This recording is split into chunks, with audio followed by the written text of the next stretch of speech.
అందరికీ నమస్కారం అండి.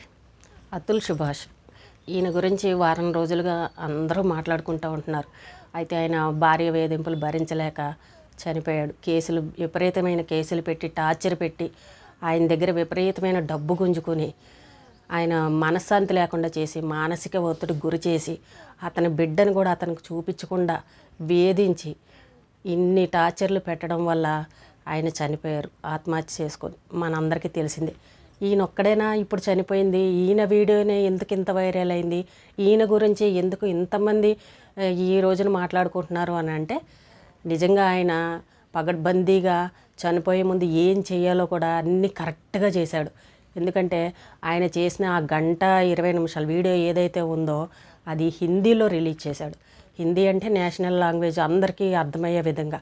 అలాగే 24 పేజీల ఆయనకు జరిగిన విషయాలన్నీ కూడా రాసి ప్రతి ఒక్కరికి మెయిల్లో పంపించారు, అందరికీ చెప్పాడు. కానీ నేను చనిపోయినా కూడా న్యాయం గెలవాలి, నాలాంటి వాళ్ళు ఇంకా చాలామంది ఉన్నారు, కనీసం వాళ్ళకైనా సరే న్యాయం జరగాలి. ఈ కోర్టులు, ఈ చట్టాలు అన్నీ ఆడవాళ్ళ వైపే ఉన్నాయి.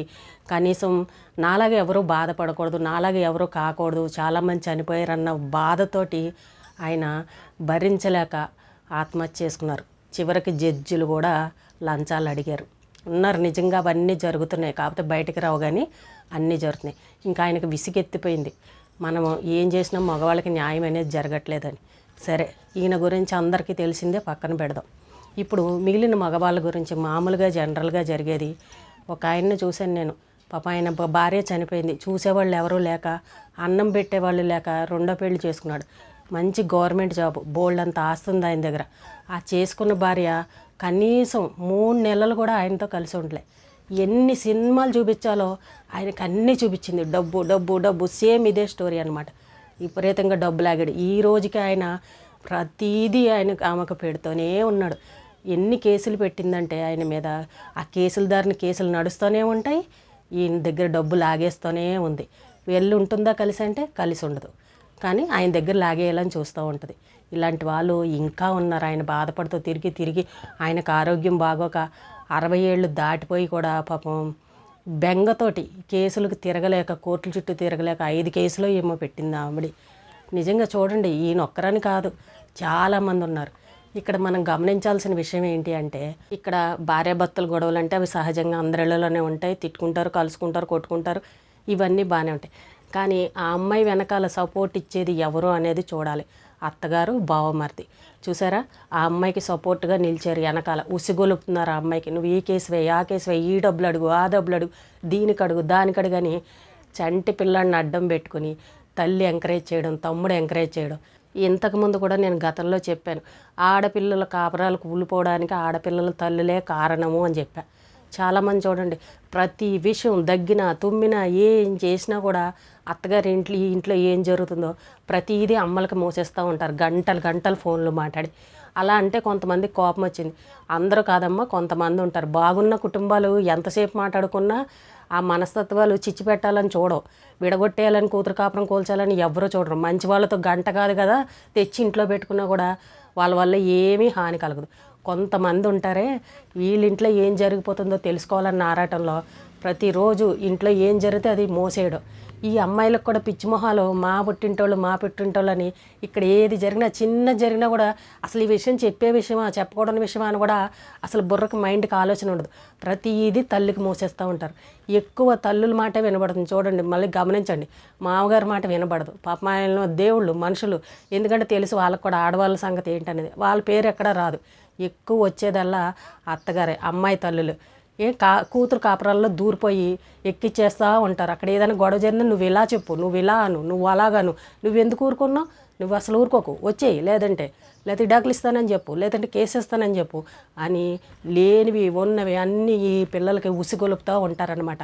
కొంతమంది గతంలో కూడా చాలామంది మెసేజ్ పెట్టారు, మా అమ్మ వల్లే నా కాపురం కూలిపోయిందండి, ఈవేళ నేను నా భర్త నన్ను వదిలేశాడు, నేను ఇప్పుడు ఒంటరిగా బతుకుతున్నాను, మా అమ్మ చేసిన పనికి మా అమ్మ మమ్మల్ని సుఖంగా ఉండనివ్వలేదు, మా అమ్మ చెప్పుడు మాటలు విని నేను నాశనం అయిపోయానని చాలామంది అమ్మాయిలు, ఆడపిల్లలు పెట్టారు ముఖ్యంగా.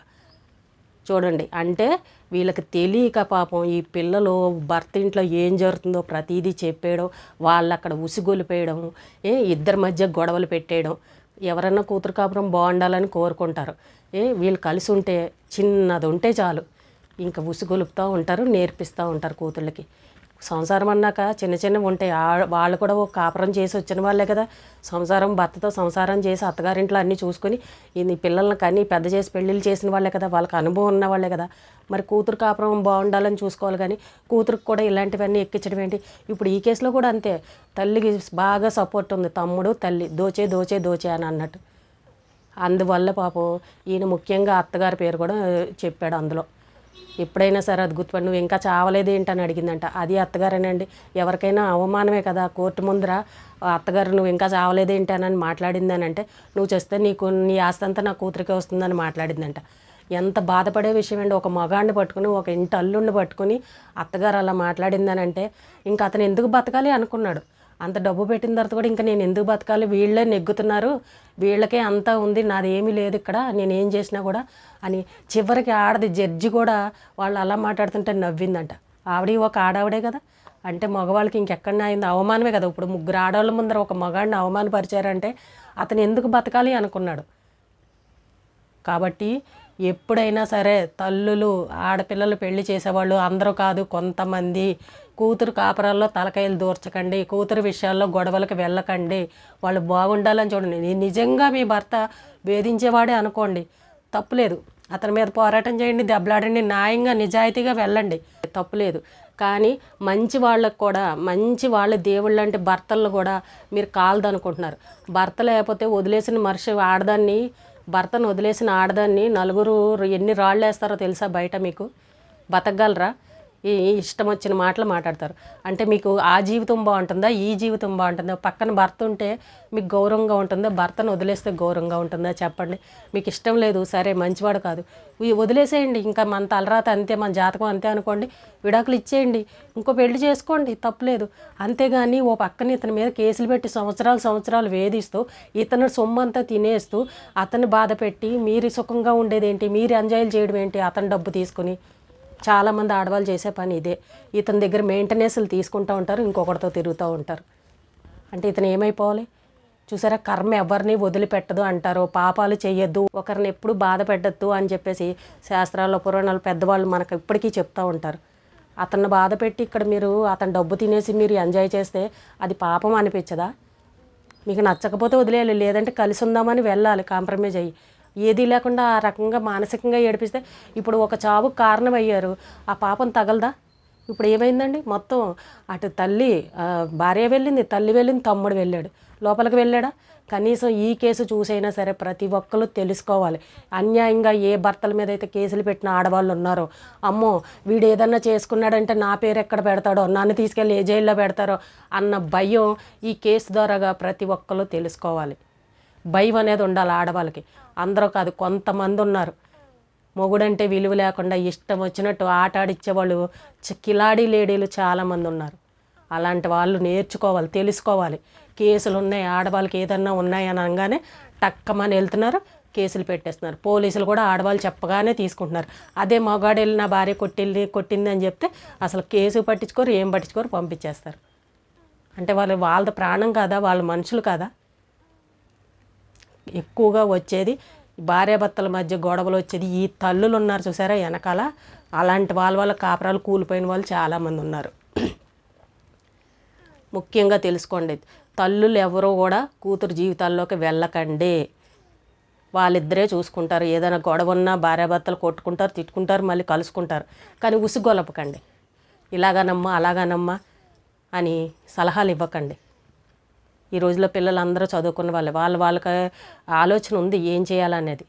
తప్పమ్మా అని చెప్పండి. మీ పెద్దరికం ఏంటి అనేది కన్న తల్లిలుగా మీ పెద్దరికం ఉన్న వాళ్ళైతే, మీకు మంచి మర్యాద తెలిసిన వాళ్ళైతే, కూతురు కాపురం కూలిపోకూడదు అని అనుకున్న వాళ్ళైతే, అమ్మ తప్పమ్మ, ఒక మాట అన్నా ఏం పట్టించుకోకు, మీరిద్దరే కదా ఇవి ఇప్పుడు అంటారు, మళ్ళీ కలుసుకుంటారు, భర్తని ప్రేమగా చూడు అని ఇలాంటి 4 మంచి మాటలు చెప్పండి.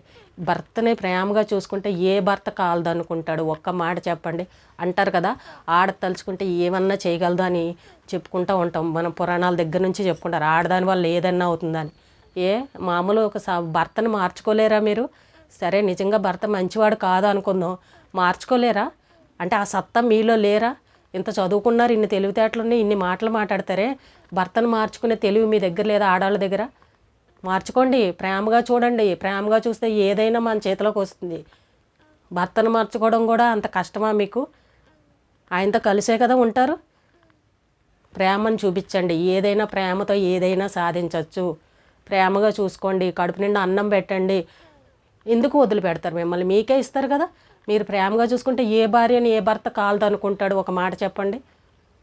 ఇంకో దాంతో పోయినా కూడా మీరు భార్య బాగా చూసుకున్నా కూడా ఏదో ఒక రోజు మళ్ళీ మీ విలువ తెలుస్తుంది, మీ దగ్గరికే వస్తాడు. అలాంటి వాళ్ళు కూడా చాలామంది ఉన్నారు.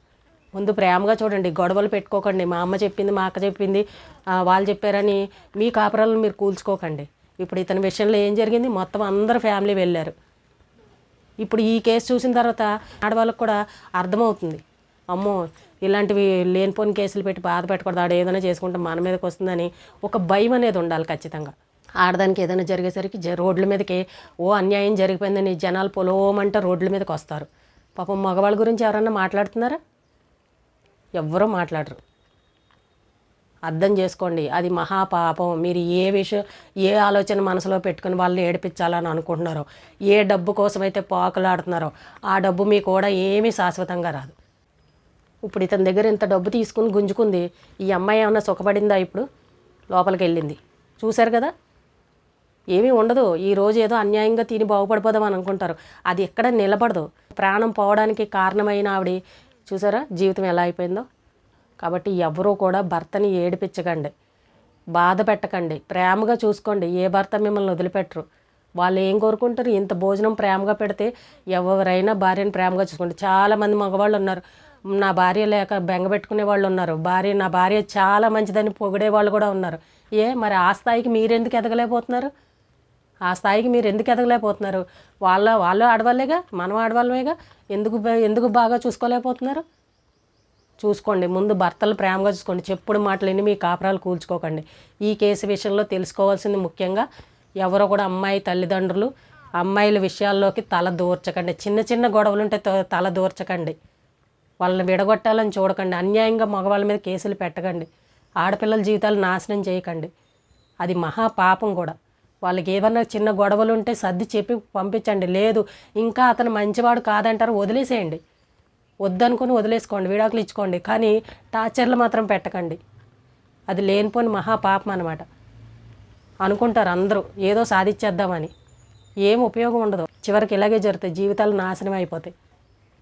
కాబట్టి ప్రతి ఒక్కరూ ఈ కేసు వల్ల తెలుసుకోవాల్సింది, మగవాళ్ళ మీద అన్యాయంగా కేసులు ఎవ్వరూ పెట్టద్దు, వాళ్ళని బాధ పెట్టద్దు. ఇష్టం లేకపోతే వదిలేసుకోండి తప్ప టార్చర్లు పెట్టడం అలాంటివి మానేయండి. ఈ రోజుకి ఇదేనండి. రేపు మళ్ళీ ఒక మంచి విషయంతో మళ్ళీ కలుద్దాం.